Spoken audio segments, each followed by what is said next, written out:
Today is December 9th, 2014, and we are interviewing Edward Baltazar Mm-hmm. at Chicago Public Library Clearing Branch. Mr. Baltazar was born January 29th, 1940. My name is Cheryl Walker, and I'll be the interview. Barbara Johnson will be the court reporter for this interview. Edward, Yes, ma'am. can you tell me where you were born? Born in Chicago, Illinois. And what were your parents' names and their occupation? My mother's name was Hope. She was a housewife. My father's name was Marshall. He was a band leader. He had his 16-piece orchestra and a singer, and he played big band music, and he traveled around the country. So. And how many siblings do you have? Just 10 in my family. 9 boys, 1 girl. And how many of those boys were in the military? 5 of us. Okay. What were you doing before you entered into the service? I was in high school. I also, at a younger age, we were Boy Scouts. So we grew up together in a family, close-knit. And we always stayed together and hung around together, and, you know, we took care of each other. So. Were you drafted? No, ma'am. I joined. Can you, at this point, share a little your history or your story about your military life? Well, I went in 1957. I joined the Army. I went to Fort Leonard Wood. I got my clothing issued. Then I went to Georgia for basic training. And then I went to Maryland, Aberdeen Proving Grounds for armament repair. And we had a short course in demolition. And then I was shipped over to Germany. And my job was repairing weapons and mounting the weapons on the tanks and wherever they needed to be. So I did that for 3 years, and I spent almost 3 years in Germany. So I come back and I learned to speak German, so that was a plus. And it worked out well. What made you decide, or what made you choose the Army? Well, I got together with a couple friends, and we were going to meet in the morning and go join the Marines. But they didn't show. So then we met again, and we said, we'll all join the Army. And again, they didn't show. So I figured, well, I'll go. So I went. And then later on, one by one, they all start joining, and we met in Germany once or twice.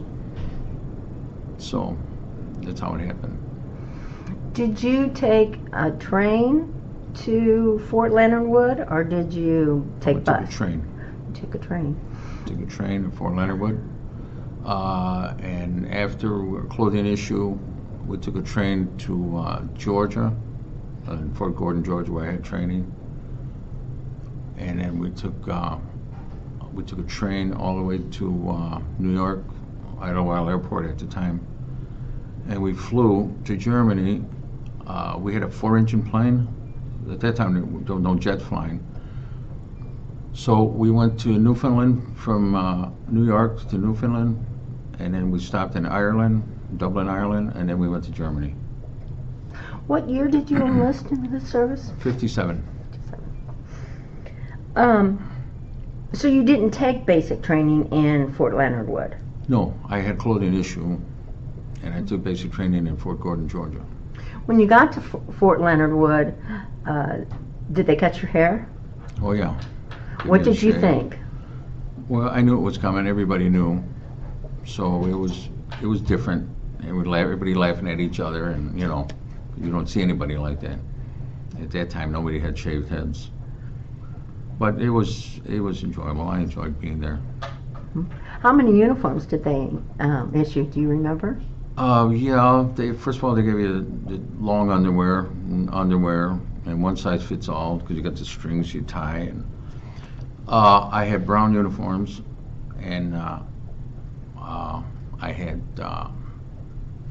brown khakis for the summer, and the winter uniform was brown uniforms. So we did that, and we had the big hat at that time. They don't have that now. Let me ask you, because after interviewing your brother, Bill, Bob, Right. he said he had the Eisenhower uniform. Did you have the Eisenhower Yeah, uniform? the Eisenhower jacket. I still have it. You still do? Yeah, and then what we did is, it's a short jacket. What we did when I was in Europe, they put zippers in them. So the tailor, we took them to the tailor and they put zippers in them, so they were fine. But I had that, you know. So, do you remember when they switched over? You had brown boots and brown shoes. Shoes, socks, everything brown. Okay, and do you remember when they switched over? It was probably just before 60, because I got out in 60, so that's when they start coming out with the green uniforms. So then they issued me one, but, you know, I had it for a couple of months, and that was it. With your boots, did you have to spit shine? Yes. Okay. I did it all the time before that. I always took care of myself, and, you know, so I knew what to expect. And my mom taught us how to take care of ourselves. So I iron, I sew, and I still do all that. So it wasn't a strange thing for you to be doing, No, my mom taught us how to sew. Because we were all boys, she taught us how to sew and knit. We used to knit and crochet and stuff like that. So it's funny because I always ironed. And my son one day come over with his girlfriend, and she's looking at me and she said, "Why is he ironing?" And because at that time my wife was sitting and watching TV, and I'm over there with a pile of clothes and ironing. And my son said, "Well, he always irons." But, you know, it's just something I always did. It never bothered me. Some people don't like it, but it never bothered me. I just did it all the time. Did you teach other guys how to iron in the... Well, nobody wanted to, but yeah, some kids did. We helped. And it was all right because everybody helped each other, and they used to give us haircuts when their hair got long, and we'd take care of them, you know. That's the way it was. You live with your group, and you're all together. You're one. So it was okay. Did you have to starch your uniforms? No. No, as long as they were pressed, and you know, you look proper, shine your shoes, and I still do that today because right now I do security work, so I'm in uniform. And before that, I worked in Chicago before I moved, and I did federal security at the federal buildings in downtown. So I've been in uniform for like last 30-something years, so it was okay. What was the highest rank you achieved? PFC, because in my outfit, in my job, that's the highest we can go because everything else was frozen. So we did that. After Fort Benning, Georgia, did you have an AIT and advanced training? No. We went from, after basic, we went to school. So I went to Aberdeen Proving Grounds, and that's where I took training in weapon repair and all the military weapons. But I've been fascinated with guns ever since I could remember, so when I got in the service and we took a test which you're best suited for, this is what came out 100%. So they put me in armament. So as a demolition person, expert, or did you have to take several guns apart at one time and mix all the parts together and then put them back? We had to do a lot of stuff like that because a lot of weapons they bring back were damaged, so we had to switch parts from this to this to this, and sometimes we had to make parts to make it work. But yeah, it was interesting. What about your time over in Germany? When you got there, did you live on base? Yes. Did you live on base the whole time? Yes. We had our army barracks, and we had a 4-man room, and the way the barracks were set up, everybody had 4 people to a room. So we were like that all the time. Did you enjoy the culture over there? Did you get to sightsee? Oh, I loved it. I loved it. The food, and if you're a beer drinker, that's the place to be. Yeah, it was great. And some of the little towns we went into, it's like going back 100 years. The cobblestone streets and the women with the homemade brooms and they're cleaning, and it was amazing. I enjoyed it. How did the women or the German people treat you? There were very few that still were upset about the war.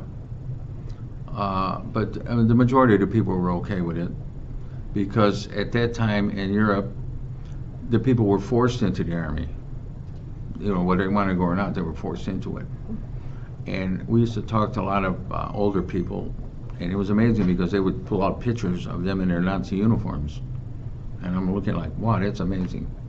But they said, we're like you. Some people get drafted, you have to be here. So we were drafted in the military, we had to be there.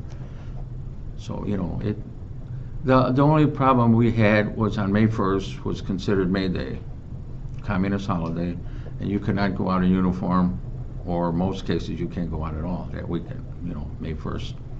Other than that, it was crazy because that day you stay in, but the next day you go out and you meet with the same people that you couldn't go out with, you know. But it was okay. And the only problem we really had was, I believe it was in '58, Russia wanted to take over all of Berlin. So then I was transferred from Schweinfurt to Munich, and all the tanks that they were bringing in, I had to mount all the machine guns in the tanks and issue a pistol to all the tankers. And in the morning, that morning, we had about, oh God, maybe 1,500 troops. When I woke up in the morning, I got up and looked, people were everywhere. And they're all going to Berlin because Russia wanted to take all of Berlin at the time.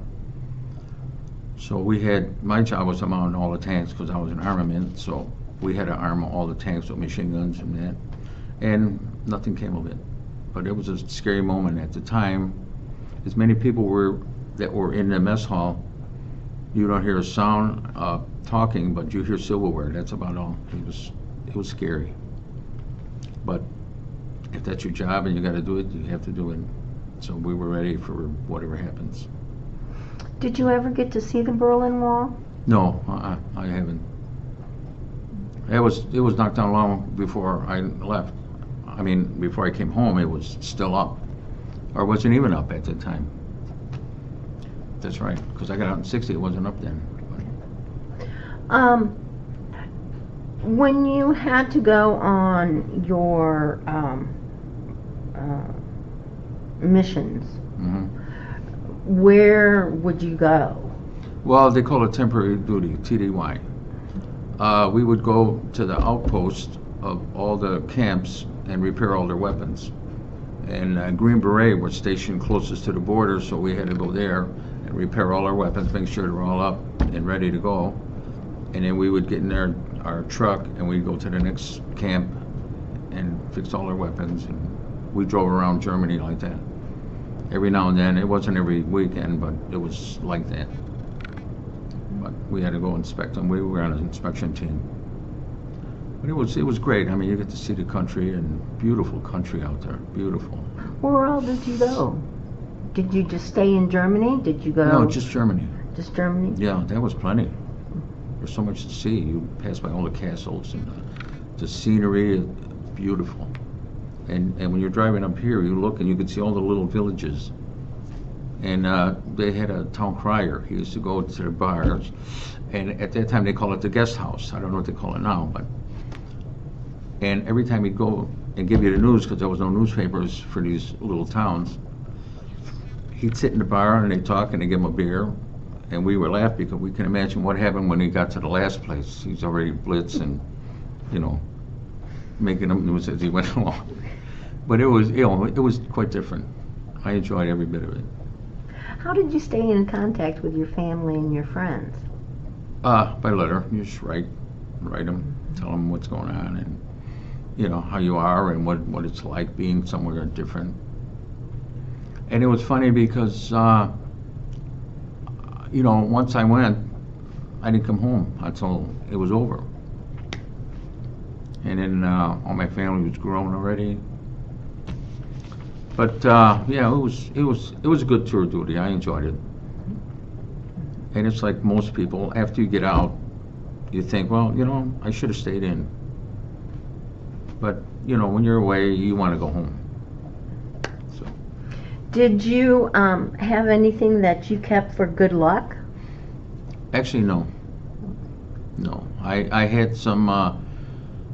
When I was there, I bought a sword, a Nazi sword, and I had it for many years. And then when I was home, after a while, I just sold it because I just had it. I said, "What am I doing with this?" So I just sold it. But you know, that's about all I had, other than memories. It was great. It's a good country. I loved it. Do you remember when you returned home from Germany? Yes, it was in May, I believe it was. And actually, we flew. First time I was on a jet from. I came home by ship. It was 9 days on the ship crossing the ocean. And when we got to New York, then we took a jet all the way to Chicago. And it was amazing. First time I was on a jet plane, you know, because they didn't have them then. And we got in a bus and we went up to, I believe it was Fort Sheridan. I don't remember. I think it was Fort Sheridan where we got discharged. But anyway, as the bus is going down, I passed my house. So we got there, and then my brothers picked me up.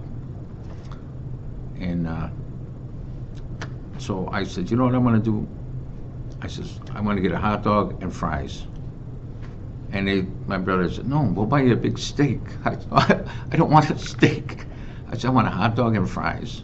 I said, I miss that the most. So, you know, there's nothing, well, when you're raised here, there's nothing like a Chicago hot dog. So it was great. So we stopped. I had to get a hot dog. Where'd you get it from? It was way up on the north side of Chicago. I can't remember the name now, but, you know, we just drive by, and I said, no, can I have a hot dog? So it was great. What was the name of the ship you came home on? I believe it was the Randolph. It was a troop ship, and I believe that was the name, if I can recall. Did you get sick on it? No, I loved it. I mean, I was on the ship, you know, I never done it before. And coming home on the ship, we passed by some British submarines, and we see them come up, and then you see the dolphins and all the jumping out of the water. Yeah, some people got sick, but I enjoyed it. It was more like a vacation coming back. How long did it take you to get back? 9 days. So it was okay. I didn't catch any duties coming on the ship because as we were boarding, the sergeant was there and he says, you, so many people were on KP duty and so many, we had civilians on there, so they had so many people guard where the civilians are, you have to guard the civilians. And then a group of us went on and we didn't catch any duty. But I don't know if you've been on a ship, but have you? Well, anyway, the beds are all flat up against the wall. And the wall is like, about this long. And this bed folds out and you lay down, then the next one folds down and the next one. So, you know, you just like a ladder going up. And the last one to go to bed has got to be the first one up. So, you know, where were you? Oh, I was about third. And you got like this much space when you're laying there. There's other guys here, and you're hoping he's not heavier than you know. But yeah, it was quite different. So, What was your favorite food in Germany? oh God, schnitzel dinner. It was great. But they had good food, real good. Where was the cooks? They were great. Everywhere you went, the food was really good. Mm-hmm. A schnitzel dinner is pork tenderloin, I believe it is. It was good. What about food on base? That was okay. And after a while, it's the same. And everybody, they eat it, but they complain about it. And some people go for seconds, but they still complain, but they eat it anyway. Mm-hmm. But yeah, the only problem with food was in basic training, you get 5 minutes to eat. No talking, no nothing. You get your tray, you sit down, boom, boom, boom, you're done, out. But you know, everything is rush until you get to your base, your basic base, and that's your home. So then you live your life, you know. Did you ever eat K rations? Well, yeah, when we were out in the field. And I don't know if you've ever seen them, but it's a little can. You open this end, there's cookies. You turn it over, and there's crackers on this end. And yeah, when we were in the field, the cooks used to bring it out. And you know, it's from the Second War, but that's what we ate, whatever they had left. Is there anything that you can't eat now because of your service Shrimp. time? I ate shrimp. Always ate shrimp before. Then when I went in the Army, I ate shrimp, and they said I'm allergic to shellfish because I broke out in such a rash, and I couldn't take it. I had to stand in the cold showers for the itching, but they finally cleared it up, and everything's fine. I just don't eat fish to this day. So I got out at 60 or 50 something. I've never eaten fish since. I said no, I wouldn't even want to try it. Have you stayed in touch with any of the men that you were in basic or? There was one guy, and he lives in New Mexico, and there's the other guy. He lives in Missouri. I've been trying to find him, and I can't. I don't know how to go about it. And I went to the VA, and I asked them about it, but they said they couldn't help. So, you know, him and I, we were really close. He's in one of the pictures when we were outside eating by the truck. I just couldn't find him. I don't know. I don't even know how to find him. I checked phone books. I made calls, and everybody had with the same name, and nobody knows him. But maybe sooner or later I'll find him. Did you go to basic and were you in Germany with him? No, I met him in Germany, and he was in our ordnance. We were in ordnance, and he was a mechanic. And I was doing weapons, but we hung out together all the time. So every time you'd see us together. He was a good guy. Did you join any veterans organizations? No, I wanted to. I was gonna. There's a group in Missouri. They get together, but they get together every Sunday, and I work weekends. I went there once or twice, but I just couldn't continue. But I don't mind it because everybody gets together and we're all the same, and we all know the same people, the same stories. You know how that is. You know, you're in the military, I'm in the military. We do stuff like that. And then I met this older guy, and we were talking, and he was on a battleship, a gunner, and he used to tell us how they shoot the kamikazes. And he used to tell me all about it, and we used to gather every now and then and talk. And he likes to talk about the war because he was in it. But my uncles were in it, and my grandfather was in the Philippines. And my uncles went airborne, to 101st Airborne. So they all came back, and they never talked about it, but, you know, I guess it's hard. But, what made you decide to join the service? Well, I always admired it, and I always liked to, you know, be like that. So when I got out, that's the first thing I thought about. I went for a job, and then they turned me down. So then I said, well, I'll go in the Army. The Army's good. I mean, they take care of you, they train you, they teach you something. You eat, you sleep, and clothes, and this is okay. Did Plus, you? Well, no. Plus, I'd send money home to help the family. So, you know, it was a sure thing, and you don't get laid off. So you know, it worked out like that. What did you think about the physical? Was it? Were you worried about getting your physical? No. I never worry about that. Well, right, even now, to this day, I don't smoke or drink. So I have to go to the VA on the 16th of this month for my yearly physical, and I come out 100% every time. So, you know, I just keep doing what I'm doing. Very good. And I'm going to be 75 next month. So, you know, still going. Okay, so You said that you're in security to Yes. this day. Yes. Is that what you did right after you came home, or did No, you take some time off? No, I took like a month off, and I bought my car.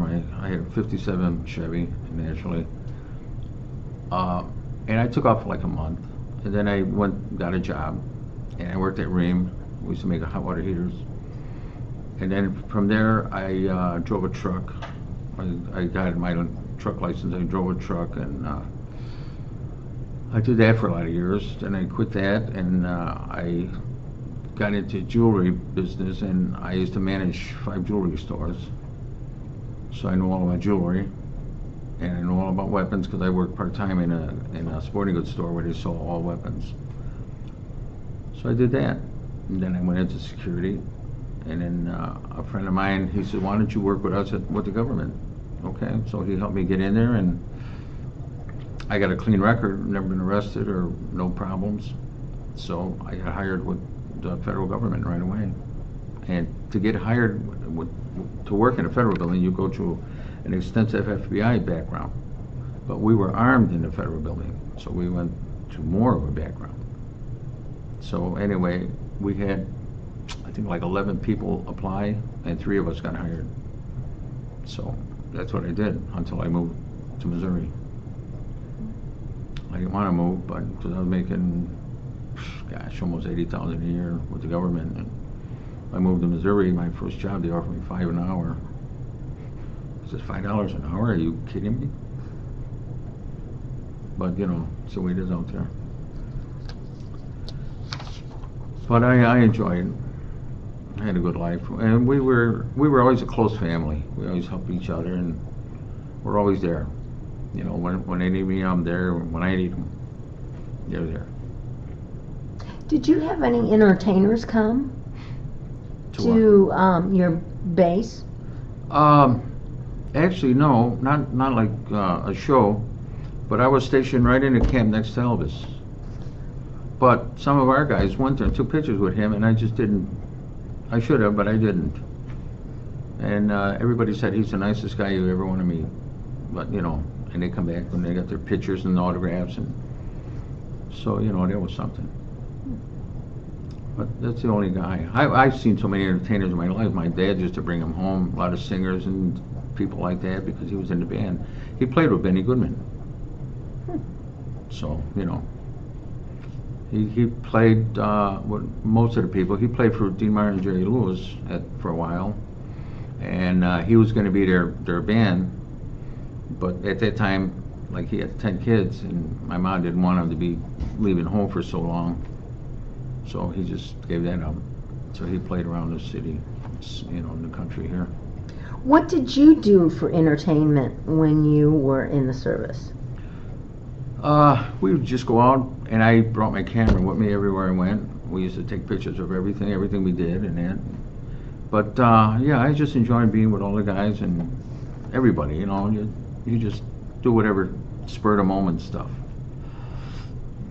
One of the silly things we did is I used to always swim and high dive.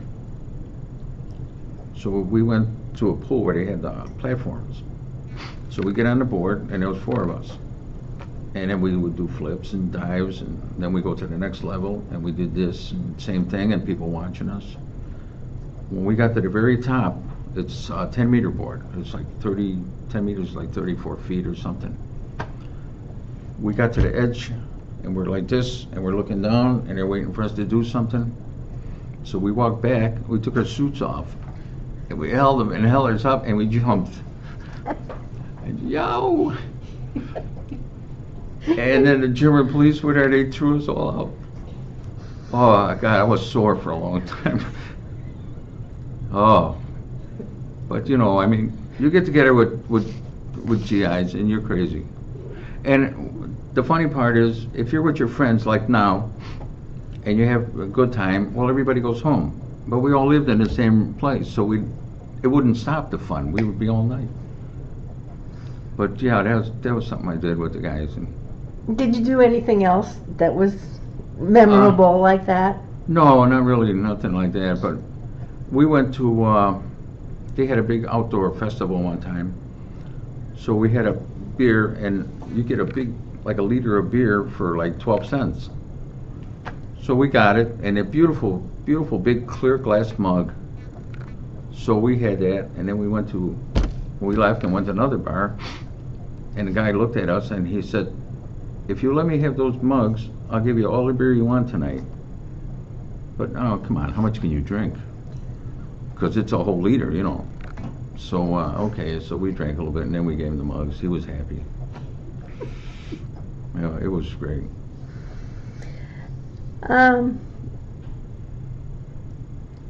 Were others, do you remember yes, you said, were there others that were discharged with you? Yeah, there was a lot of people I didn't know because they were in different companies. But we were all discharged, and we all got on the same ship coming home together. But I didn't know them, you know, we were all different. Because everybody goes in at a different time. And one thing happened, I was overseas over 2 years. And I met a friend of mine, and he had his discharge papers, or his going home papers. So I said, well, how'd you get out? And he said, there's a law. You can't be here more than 2 years. So I said, well, I'm here like 27 months or 28 months. And I said, I'm over 2 years. So I went to the battalion and I talked to the major, and he says, what are you doing here? You're supposed to be home. He says, I'm going to get your orders right now. So he gave me orders right then and there. So, and what was funny is we had a sergeant, and he was a real redneck. Anybody from the north, he hated you. So I said, well, you know, if you're from Chicago, Pennsylvania, New Jersey, New York, he hated you, and you get all the dirty jobs, whatever he got. So anyway, when he saw me with my papers, he got upset. He didn't want me to go. So I said, well, goodbye, you know. So then I got shipped out. That's why you'll see my discharge, I got out like 2 months early. But that's why, because I was overseas more than 2 years. But I didn't mind it. How did your military experience affect your life? Well, nothing bad. I'm just proud of what I did. And when I go out sometimes, there's places that'll give you a discount for being a veteran. So I know I was with my son one time, and I told her I'm a veteran. She says, can I see your veteran card?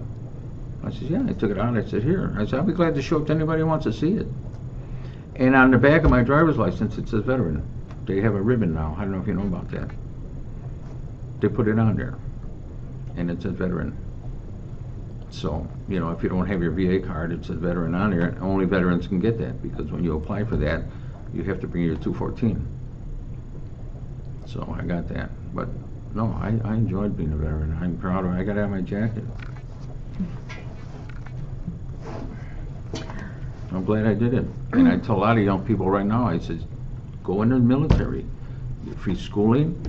I said, you get medical for life. That's the most important thing. Even if you don't have a job, you're still a veteran, you get medical. So, you know, and that's what's important in life, you know, so you have good hospital. And I told my brothers right away, I said, go in the VA, because if you travel, like here, I came here. If I get sick, I can go to Veteran Hospital. I don't have to worry about it. And if you travel, you go on vacation to some other city or some other state, and you get sick, you can go to Veteran Hospital right there. That's what's it going to cost you. So, I mean, you're covered in quite a few ways, you know. Some people are afraid. They think, well, if I go into service, I'm going to go to Iraq. Everybody doesn't go there. Some people go to Korea, some people go to Germany, and, you know, they asked me where I wanted to go when I went in after school. It said put two choices. So I put Korea and I put Texas. I always enjoyed Western stuff. So I figured Korea, because it's a different culture, different people, different everything. Well, I got my orders to go to Germany. Well, okay. But I enjoyed it. Is there anything you feel like we haven't discussed or should be added to your interview? No, not really, other than, probably our home life, maybe, just, how we grew up and what we did and stuff like that. And, Well, why don't you tell me about your home life? well, we were always close.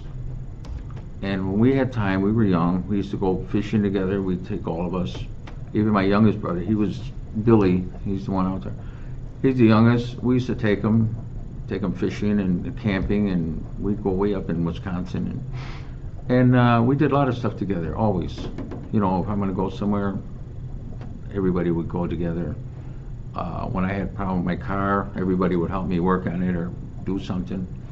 When my brother Billy said I'm moving to Wisconsin, all he did, he said, so I'm gonna be moving. Well, we all got together and we went, helped him with the truck. Everybody drove to Wisconsin, and he had a log cabin built. And we all got together, because when he built it, they knocked down all the trees and piled them up. So we all went over there and we got chainsaws in it and we cut up all the wood, the trees, piled it all up for him. And what we did in a day, it would take him a year to do. So we all helped, we all did that. And then when I told them I'm going to move to Missouri, they all just come over. And then they helped me go, and they all went to Missouri with me, and they stayed overnight, and then they drove back. Not one of them said, you owe me money for gas or anything. But that's how it is. My mom raised it that way. Everybody, you help each other. So, we did it. We had a good family. Are you still close? Oh, yeah. That's why I come all the way from Missouri. And my brother Frank called me, and he says, come on, you stay over here. You stay with me, and, you don't have to stay in a hotel or nothing like that. And every time I come over, like I stayed with my brother Bob last time I came. But, and I go to Wisconsin, my brother Billy got a place in Wisconsin. We go there, he says, come on, you stay in my house. And, we do that. It's good. We can always count on somebody. So, it was good. And we didn't have a lot of problems when we were young because we had too many guys. Every time somebody starts something with us, we're all there. So, But it was good. It was a good, close family. Good. And like I said, my mom used to teach us everything about taking care of ourselves, and so we all do that. Even now, I got a sewing machine at home. I got a sewing machine. It has, I think it has 90 different functions on there, like a computer. And I make a lot of stuff in it, so. And people look at me like, when I bought it, you buying it for your wife? I said, that's fine. And I said, no, because I sew a lot, because I know how. So. Well, this time I'd like to thank you for serving our country. Mm. And I would like to also take the opportunity to thank you for allowing me to be the one that interviewed you today. Well, thank you.